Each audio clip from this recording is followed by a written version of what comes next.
We've been charting the stars and racing to the moon. We've been playing AstroNavigators.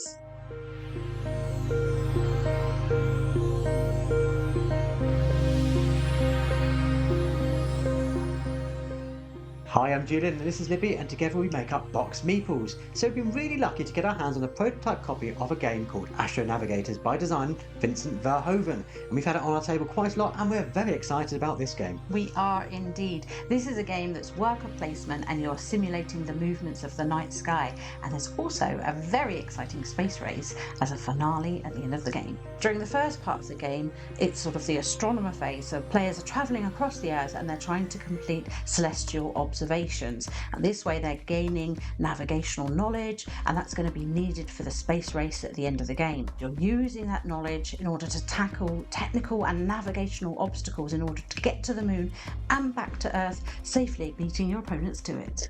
So, as usual, here's 5 reasons why we're really excited about AstroNavigators.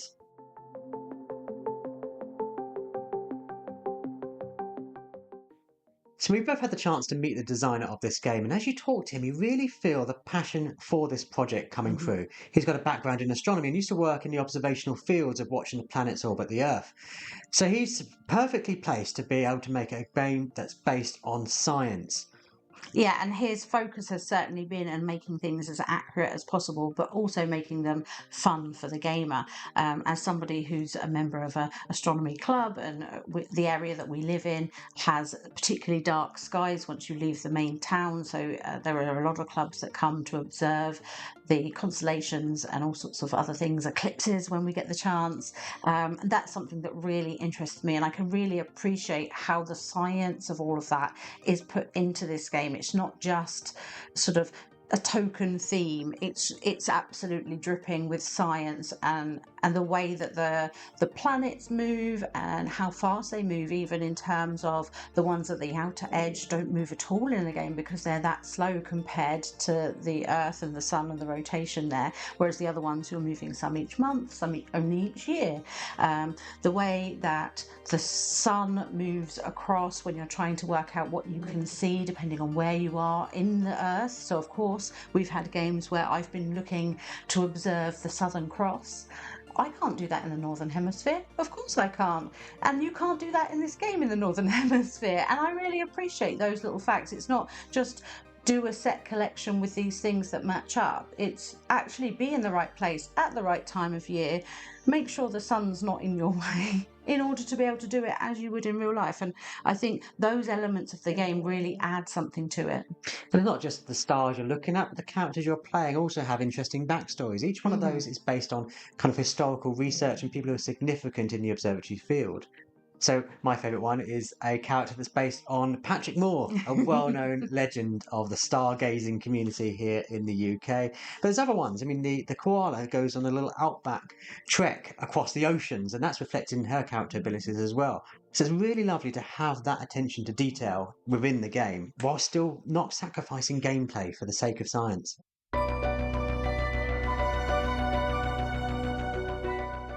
Now, of all this talk of hemispheres and star charts and sun positions and planets moving, you might think this is a massively complicated, impenetrable game. But the beauty of AstroNavigators is out of the box, it has essentially 2 expansion modules built in. Now, the base game is relatively simple. It's easily to explain to, in sort of 5 or 10 minutes, you can quite quickly get a grasp of the game, particularly if you're used to kind of worker placement style games, set collection, that sort of thing. I think at that point in the game it's actually relatively family friendly, particularly if you have children that are used to gaming, so they already know some of those base mechanics from other games. And the next level you get is the constellation module, and I think this is kind of the level for most hobby gamers. If you've played a lot of board games, this is probably where you're going to want to start, which adds travel chaining you can do. It has Earth trajectory in there, and I think it's even got some hidden agendas in there as well. And then finally, you've got the solar system module, which is, if you really love the game, this is going to add everything you want in there. So you can launch on different sites, things like that just take the existing game and just add a level of complexity to it. And I really feel like once you've added all of those elements in, you get the game the designer really wanted. Yeah. It's got so many different intricate mechanisms that work together that it feels like that's really when the weighing up of variables comes in.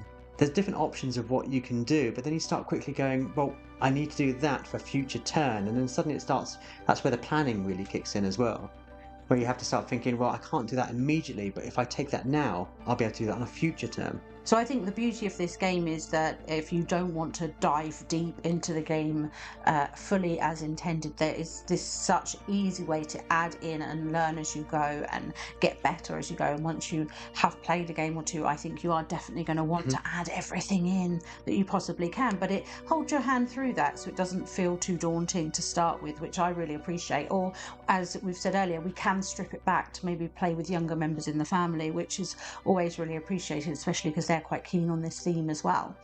I think there's a mode in there that's going to suit everyone. Even if you're a solo player, there's even a solo mode in there as well. So if you want something from this game, the theme attracts you, and you're not sure if it's going to be too much for you, you can just build and build and build, and to get to the level that you feel comfortable with and that you really enjoy playing. Yeah.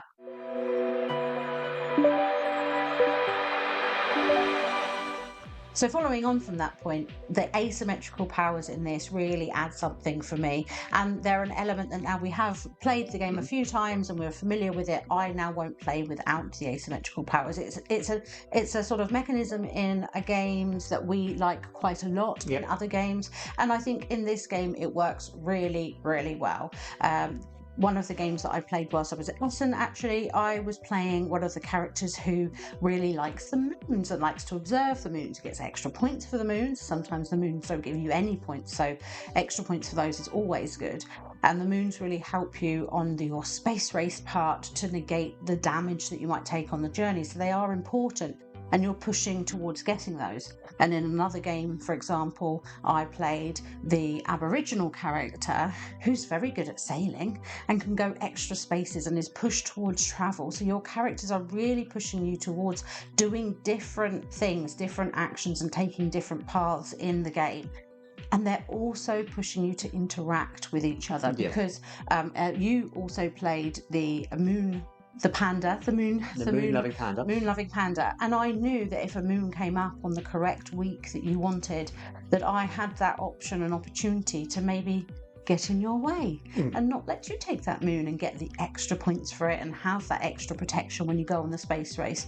And likely you were trying to sort of keep up with me in terms of travel or doing different things, and you can look at other players and think, oh gosh, they're doing all these things that I haven't even done yet. But that's the beauty of this game. You have such a variety of these things, and adding those powers in really helps you to have their missions have something to focus on and have those powers that you're taking advantage of. Yeah, I think there's always a risk with a game like this. You don't quite know what you could do, particularly when there's different options. So having those missions and having those goals hidden and, open allows you to have a focus. And, if your character's really good at sailing, for example, traveling around the world map is going to be a good starting point for you. It's going to give you a way of doing that. And of course, it's not just the mechanics that these characters add to this game. Yeah, they really give a sense of kind of personality to the game, a sense of charm. Often you see these kind of space adventure games.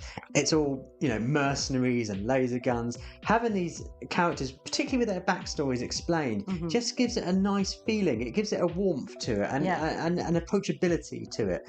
And yeah, if you wanted to play this with families on the lighter modes, it's certainly going to be much more appealing with those in. And I'm really pleased it has that element to it. It separates it from so many other just bland space games that are out there. Yeah, and those characters look super cute in the minis.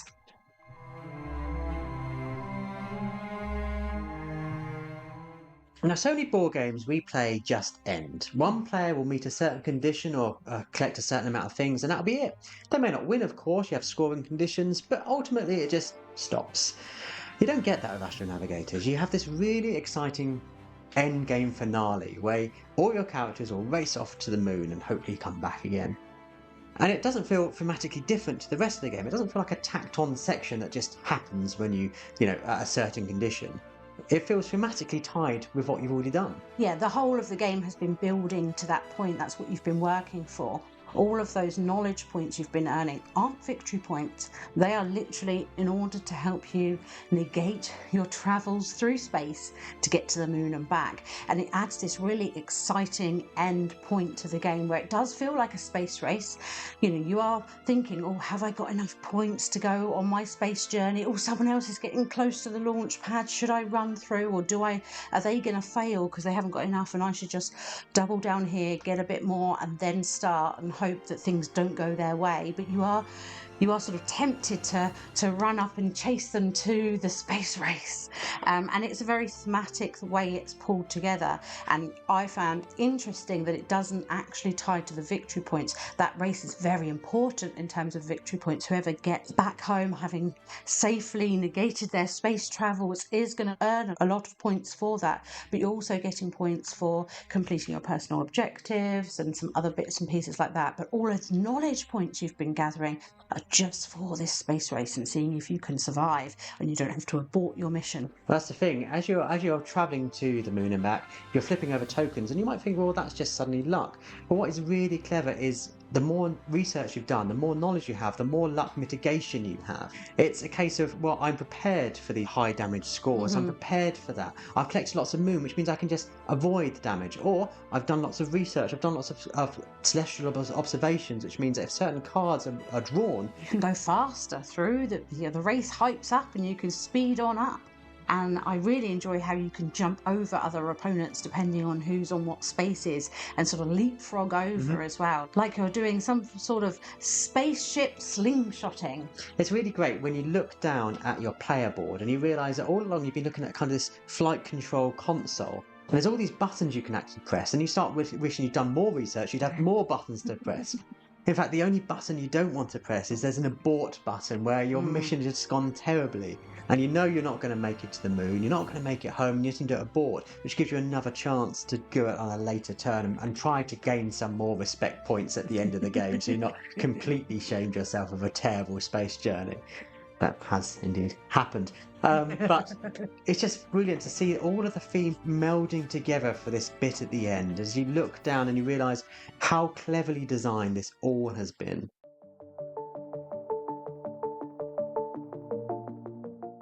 And in gathering the knowledge points that you need to go to space, there's a combination of wonderful mechanisms that do that. It is a worker placement, a Euro-style game. You're doing lots of things, you've got lots of choices, but there's set collection in all of the celestial observations that you're doing. You're trying to see if you can get a certain number of galaxies or certain types of planets, perhaps, maybe the gaseous ones or the rocky ones. And you're obviously collecting your moons depending on your character, and they'll help you anyway, but certainly if you're the panda character, you definitely want to be collecting the moons. So you are doing some set collection, you're completing different tasks and missions in your objectives that you have, and you're trying to travel around and collect all of the different continents that you possibly can, because they're going to give you extra tokens, extra points, and allow you to move further and do extra actions, pick up extra things, have special abilities even. So for some of the observations, you might perhaps need to look at the sun for eclipses and things, or if some of the planets are transiting the sun, you'll need that. And some of those tokens from visiting these different continents are going to give you those kind of things. Even the travel icons, if you manage to use all of the different types of travel, you're going to get bonus points for that. So you are rewarded for having a variety of the types of travel that you're using, so you want to plan that out well. And all those different things come together to make really great options and really great mechanisms coming. It really feels like so many of my favourite elements of other games have been cherry-picked to make a fantastic thematic experience, and it's a theme I've not really seen before. You know, we've seen lots of space games, but I don't remember seeing many games that are charting stars in such a elegant way. I mean, the star chart itself is a work of kind of design genius as it moves across the sky, and different parts of the sky then become visible, and you're moving little markers to show which bits you can see, and how that relates back to the globe trotting. And, you know, if you're in the Northern Hemisphere, you can't see the Southern Hemisphere. It just makes sense, and it works so well and effortlessly together. Yeah. And I just really love how this game is designed. Yeah, you often hear about games that, have a theme to them, but if you took that theme away, it could be anything. Whereas I feel like this isn't the case with AstroNavigators at all. The game is built from the theme up and creating those mechanisms, those boards that are so correct and work with science and how that would be. The whole game is dripping through with that theme and that science working alongside it, and it just makes it such a joy to play.